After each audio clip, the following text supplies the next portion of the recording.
From Chinese philosophy, we get the concept of yin and yang, which describes a pair of interwoven forces, simultaneously opposed and complementary, where yin is retractive, passive even, while yang is repelling and active. In yin there is always yang, and in yang there is always yin, together forming a dynamic system in which the whole is far greater than the sum of its parts.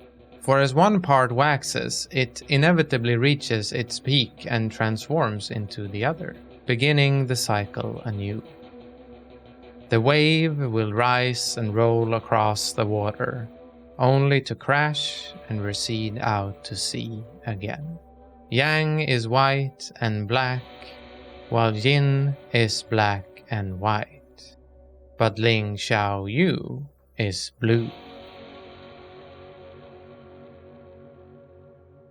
For the vast majority of us, within the canonized scriptures of good game design, interactivity rests squarely amongst the top contributors. Not an especially contentious statement, perhaps, for without interactivity, there is not really much of a game to speak of. Not to say that interactivity is the be-all and end-all of every game. Games that lean more heavily into exploring narrative structures tend to conversely get away with a slighter emphasis on interactivity, as a consequence, perhaps hampering their longevity and replayability. Multiplayer games, however, cannot realistically be expected to function well without this heavy focus on interactivity. Unlike a single-player experience, where the computer-controlled outcomes of player actions can get away with being replicable, repetitive even, in the multiplayer scenario, both action and reaction are points in which variance through interactivity is a must for players to feel as if they can exercise an amount of control over the outcome, a sense of agency. But there are levels of interplay and reactivity which outcome ends up giving a player the exact opposite experience. In Wizards of the Coast's immensely popular card game Magic the Gathering, players trade turns spending their replenishing resources to play cards in the form of creatures, items, and incantations with magical effects, all to affect the state of the play area or board, with the ultimate goal to reduce their opponent's life total to 0. Unlike many other turn-based games, Magic allows players to interact with their opponent outside of their own turn sequence, giving them the opportunity to react to their adversary's cards the instant they are played, which leads us to one of the game's most contentious card designs: Counterspell. For a relatively measly investment of resources, a player piloting a deck producing blue mana, the resource of Magic the Gathering, can instantly nullify a card played by their opponent. The card occurring at instant speed means this nullification happens in concert with the card being played, effectively erasing the entire play sequence with the exception of the card's casting cost. Somewhat unsurprisingly, Counterspell's effect is a highly divisive one, with many players, especially those who lean more towards casual interaction with the game, finding it non-interactive and dull, equating going up against blue control decks with being stopped from playing the game. Counterspell, requiring the blue player to hold resources during their turn in preparation for reacting to the opponent's play, further incentivizes the use of even more instant speed reactive cards, lest the held mana goes to waste. Of importance to the analysis of Counterspell, and the numerous printed cards of a similar ilk, is that the actual effect the card has on the game being played is only one slice of the experiential pie. What something objectively does is seldom as memorable as how it subjectively makes you feel. Allegedly, when put to test using focus groups, Wizards of the Coast learned that the experience of having your creature card removed by a source of damage at instant speed, say a lightning bolt, was preferable to having the creature countered, even if they resulted in an identical board state. The former example was commonly explained by participants as having the creature answered by the opponent, while the latter was seen as the creature having done nothing. One interactive, the other not so much. With only a cursory glance of the internet, you can easily find an abundance of forum posts, blogs, and videos wherein players voice this very opinion. Counterspell slows the game down, is non-interactive, and most importantly, stops you from playing your cool cards. I hate control, dude. Something that can be, I think, experientially true, but objectively false. At the core of Counterspell's poor image lies the fact that the interactivity the card presents happens outside of its visible play pattern. Countering your opponent playing a card which spends their entire resource pool every turn is indeed a pretty non-interactive play. But the choices Counterspell presents are rarely play card into Counterspell or don't play card into Counterspell. Rather, the interactivity is what Counterspell being present in the card pool does to the game. Is the blue player bluffing by passing the turn with mana still untapped? Or do they really have a Counterspell in hand? Should you, as blue, spend your mana countering a creature with a lower resource cost than the Counterspell? Or risk holding onto it, hoping the creature card is an attempt to bait out your Counterspell?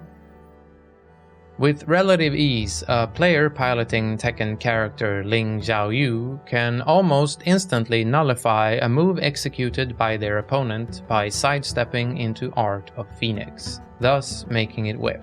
The stance Art of Phoenix already moving Xiaoyu laterally in combination with her incredibly low profile upon activation allows her to effectively erase a considerable amount of Tekken's scariest mix-up patterns. Somewhat unsurprisingly, Xiaoyu in general, and Art of Phoenix in particular, remains a highly divisive addition, with many players, especially those who lean more towards casual interaction with the game, finding it non-interactive and dull, equating going up against Ling Xiaoyu with being stopped from playing the game. Xiaoyu, requiring the player to upfront learn a larger move list with an unorthodox playstyle, further incentivizes the use of these unorthodox tools, lest they waste exploiting potential holes in the opponent's knowledge base.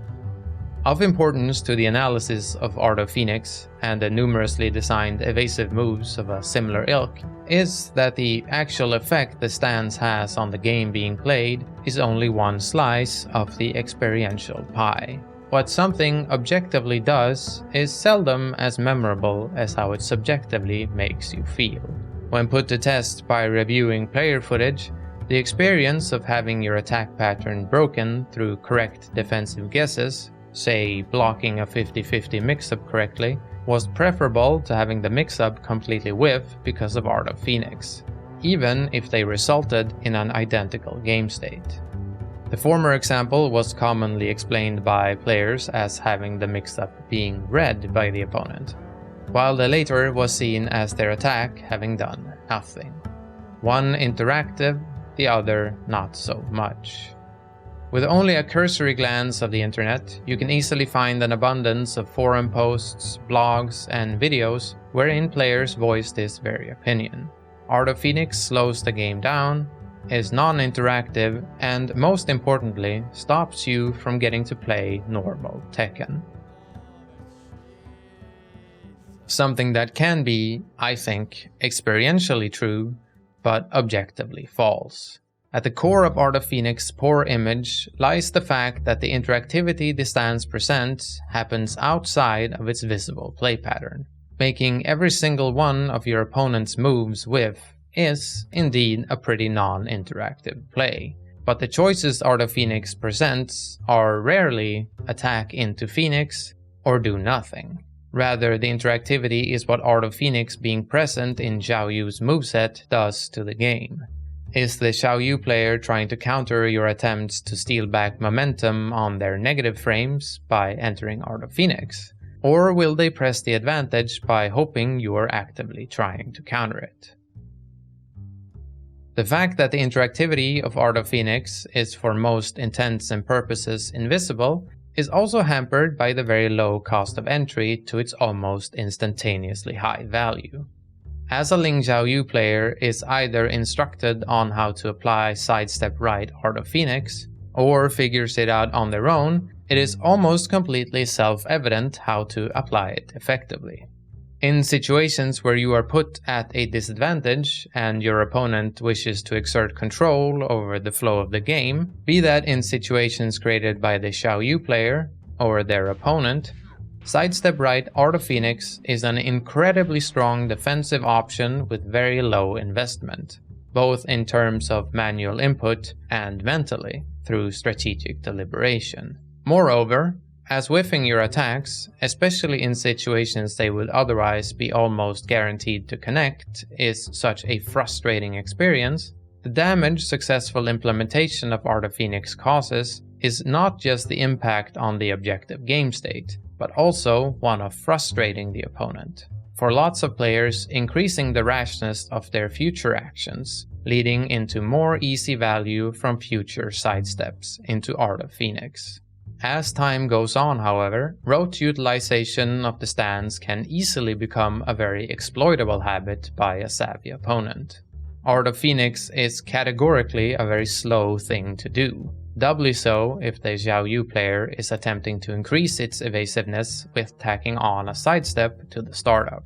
This, coupled with the fact that it realistically finds the vast majority of its value in defensive application, the offensive capabilities of Art of Phoenix, while present, are generally quite lackluster, means that sloppy application versus those in the know is very exploitable, in turn making the risk-reward pendulum swing firmly back into the favor of Ling Xiaoyu's opponent.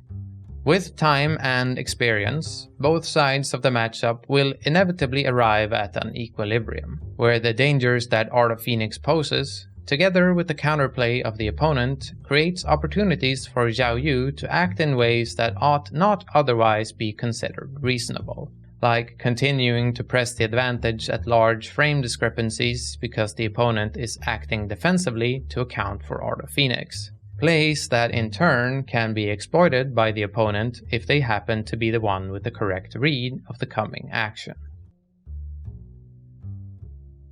The fact that the interactivity of Counterspell is for most intents and purposes invisible is also hampered by the very low cost of entry to its almost instantaneously high value.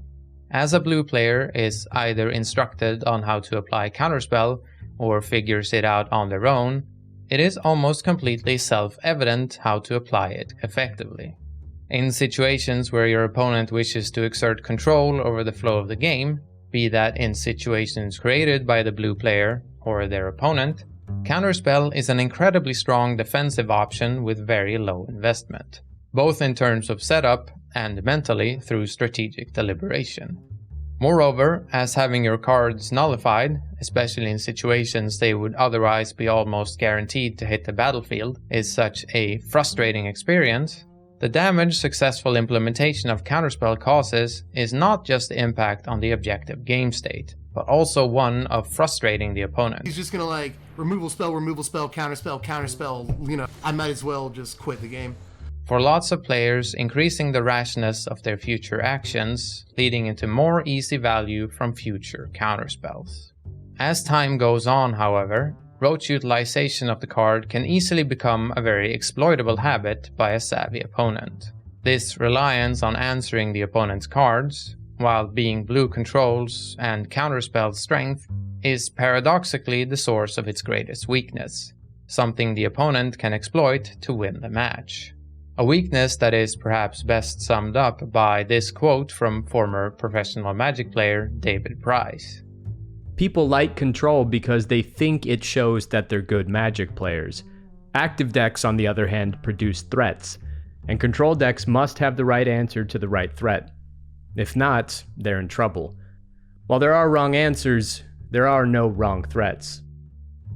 Making correct application of Counterspell to answer the correct threat, along with gaining extra value from the potential of Counterspell, incredibly important, and at an intermediate level, arguably more difficult to parse than the other end of the table. With time and experience, both sides of the matchup will inevitably arrive at an equilibrium, where the dangers that Counterspell pose, together with the play of the opponent, creates opportunities for blue to act in ways that ought not otherwise be considered reasonable. The frustration that comes with going up against Art of Phoenix and Counterspell is in both cases almost instantaneously understandable. Both in their own way seemingly run counter to what the average player tends to self-define their respective games to be about. They subvert the expectation. Magic the Gathering is about playing your cool cards, until Counterspell says no. Tekken is about trading blows with your opponent, until Art of Phoenix says no. A player donning the mantle of either blue or Xiao Yu will inevitably, quite quickly, discover the control over the game states these options confer, and along with the control comes the fun. On the other end, however, the situation looks a bit dire. For the average player, finding the fun in playing against either Art of Phoenix or Counterspell requires certain conditions to be met. Because of the nature of these gameplay styles, it naturally takes quite some time for players to adjust and compensate. Unfamiliarity with either Art of Phoenix or Counterspell will often be way more punishing than other options with a similar objective power level in either game series. This, coupled with the fact that the immediate, almost visceral reaction to facing it is negative, means the player not only needs ease of access, but an almost softly enforced scheduled interaction with it, lest they choose to opt out entirely. People seldom go out of their way to interact with things they find frustrating, unless they feel forced to. And even with this condition met, it can be daunting to push past this phase of unfamiliarity. A phenomenon that has, perhaps unsurprisingly, led both Blue Control and Ling Xiaoyu to often fall victim to the judgmental eye of fun-preserving house rules. Consequently, deservedly or not, players with an interest in, say, Blue Control have historically been forced to adopt social methods to mitigate the frustration of their opponents. Methods like very actively coaching the opposition on possible counterplay, taking the stance of the almost apologetic winner, showing sympathy when executing particularly cheap plays, or other ways of making sure everyone else is having at least a decent time. A seemingly unjust burden to force upon a player, managing not only their own experience but also their opponents. But helping a local playgroup over the hump of unfamiliarity is probably for most a reasonable sacrifice when the alternative might have been losing access to adversaries altogether, and consequently the game with them. Sincerity isn't even always necessary, as FAQ author Professor Jake put in this guide on Tekken etiquette way back in 1998.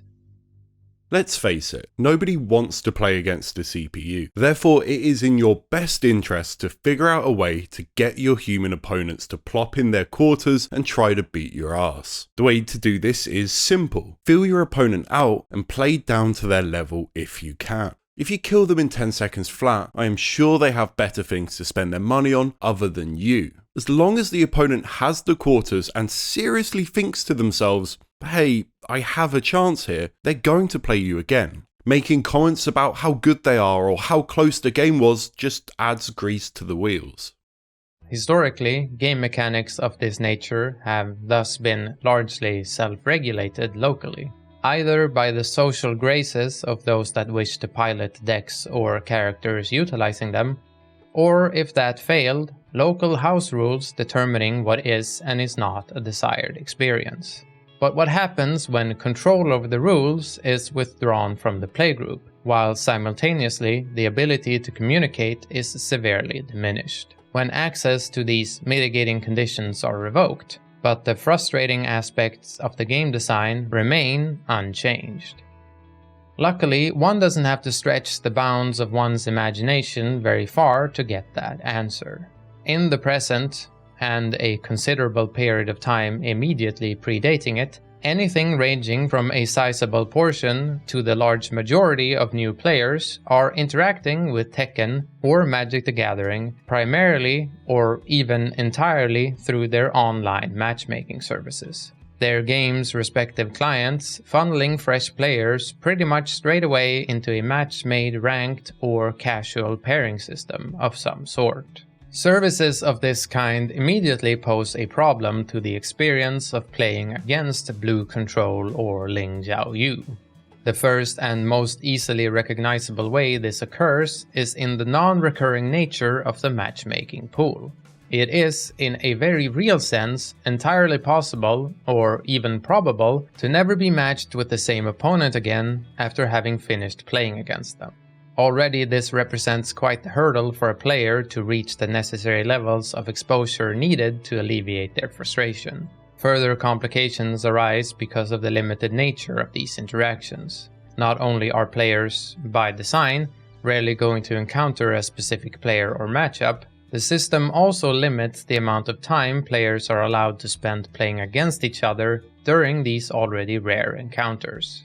On the other end of the experience, players are practically given no way to communicate with each other, with neither Tekken nor Magic the Gathering Arena giving players access or incentives to make contact with their opponents, both requiring steps of confirmation from account-level systems before interfacing with text is even possible, and Magic the Gathering Arena specifically purposely hiding the necessary information to even attempt the process without modifying the client and searching through database registries. These hurdles might be placed with perfectly good reason, having the players be that one step removed from the toxicity that seems almost inevitable within random interaction on the internet. But these hurdles nevertheless severely compromise the experience of playing against these sorts of mechanics. The potential mitigative effect of social interaction that is lost is already going to negatively affect the experience of a player, but the total lack of interaction outside of the game mechanics can possibly even make this frustration worse. Even in an offline face-to-face setting, it is easy to incorrectly infer the motives of a person who is currently performing actions that are frustrating to deal with. Are they playing like this just to annoy you? It is easier still when they are barred from any opportunity to deny it, as evidenced by a plethora of posts like these. Can I just honestly ask, why are Xiaoyu players so toxic?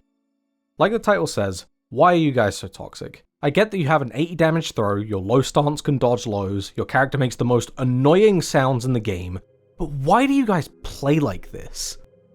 In the online setting, the category of Xiaoyu's design is arguably changed from an interesting subversion of the expected play pattern that is also by design highly tailorable into a subversion for subversion's sake.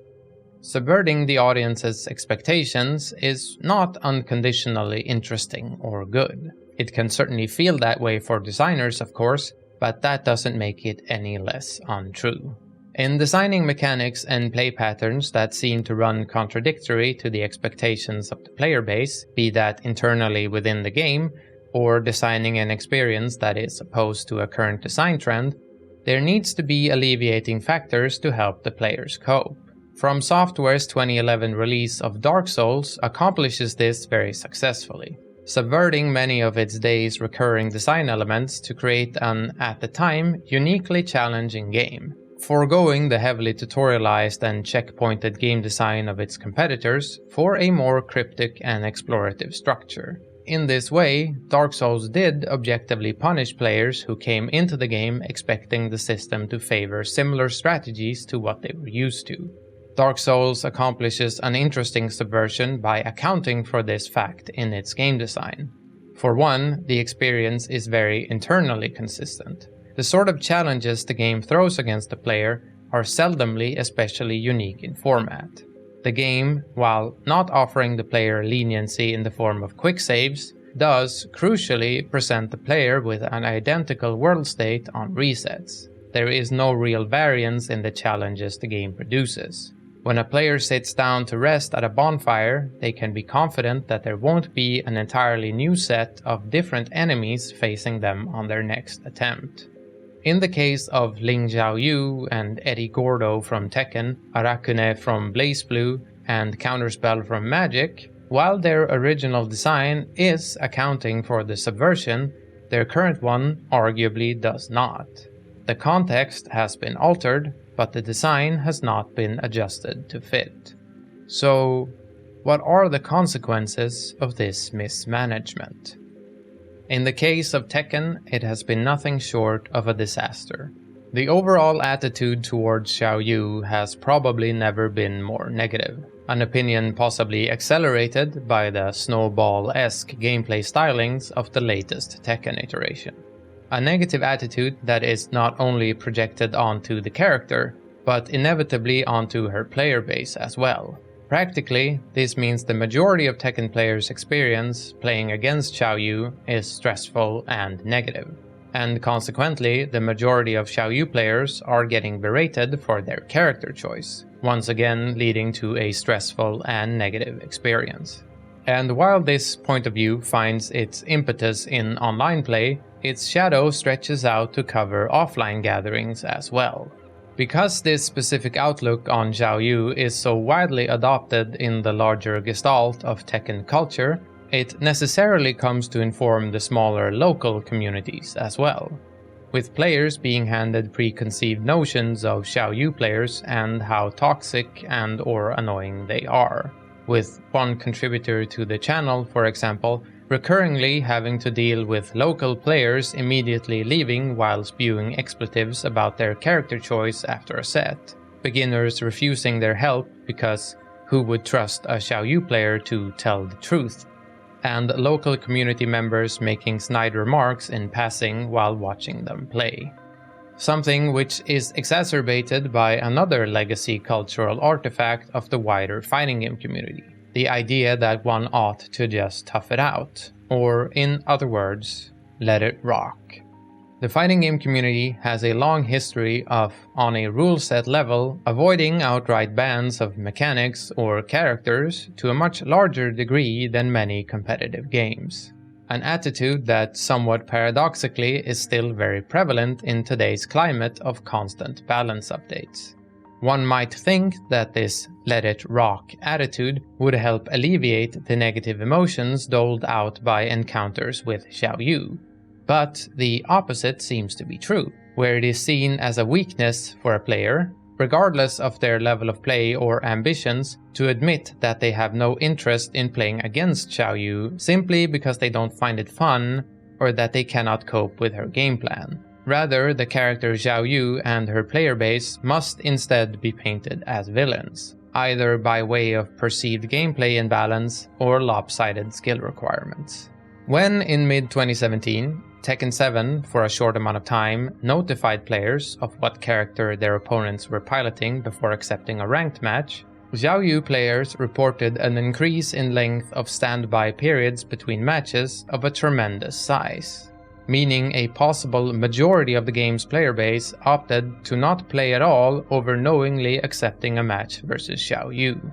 When the feature was removed, possibly in part due to this factor, coupled with the ease of gaming the ranked system it allowed, there was precious little outrage over the change, with most of the anger aimed at the change being met with negative reaction. Perhaps a sign that most players were happy to engage with dodging Xiaoyu as long as it could be done anonymously and without potentially code breaking against the fighting game community's tough it out culture. One proposed solution to combat this design mismanagement that takes into account and utilizes the online nature of the games as a feature could be to design future editions of Xiaoyu specifically with balance updates in mind from the get-go. Since a character like Xiaoyu on a design level represents a subversion of the expected play pattern, It by necessity means that her peak in power level occurs at the point in which the general populace of any given Tekken title is the least familiar with her game plan and moveset. Something that almost by definition means that the strongest Xiaoyu will be in any given Tekken title across skill levels coincides with the release period of a new game, slowly decreasing in efficacy as the title ages. A developer could therefore on purpose create a balanced timeline that coincides with this curve to attempt to reach an equilibrium for the general player base. An obvious drawback to this decision is that the character would on purpose be intentionally weak at higher levels of play at earlier portions of the title's lifecycle. An even larger issue is that this sort of solution presumes that the mismatch and negativity surrounding the character is at all related to her objective character strength. With the current rate of information spread taken into account, the plethora of guided content aimed both at players interested in playing as and against Xiaoyu, there objectively has never been a smoother entry into learning how to combat the character without access to a local Xiaoyu player. None of which seems to have made any headway into combating the disdain for the character the general populace experiences. Outside of a very short stint in Tekken 7, the character hasn't reported any periods of particular metagame relevance over the last 15 or so odd years either, which might lead a person to assume the contempt for Xiaoyu to be primarily found in low levels of play. But this is similarly also untrue, with self-reporting of Xiaoyu negativity ranging from beginners to veterans alike. Which begs the question, with the primary arena for fighting games as a pastime being relegated to online, are character designs like Xiaoyu worth keeping around? If I were tasked with designing a new iteration of Tekken, and someone asked me if we were keeping the mechanic that a majority of players hated and those that liked got bullied for, I would probably hesitate to say yes without majorly modifying something to compensate. Outside of a wholesale cultural shift, it doesn't seem very reasonable to keep this sort of design around. In Magic the Gathering's case, at least there is a very strong grassroots culture surrounding paper magic. But fighting games are, in a very real sense, played online for the vast majority of players. It is hard to see who really benefits.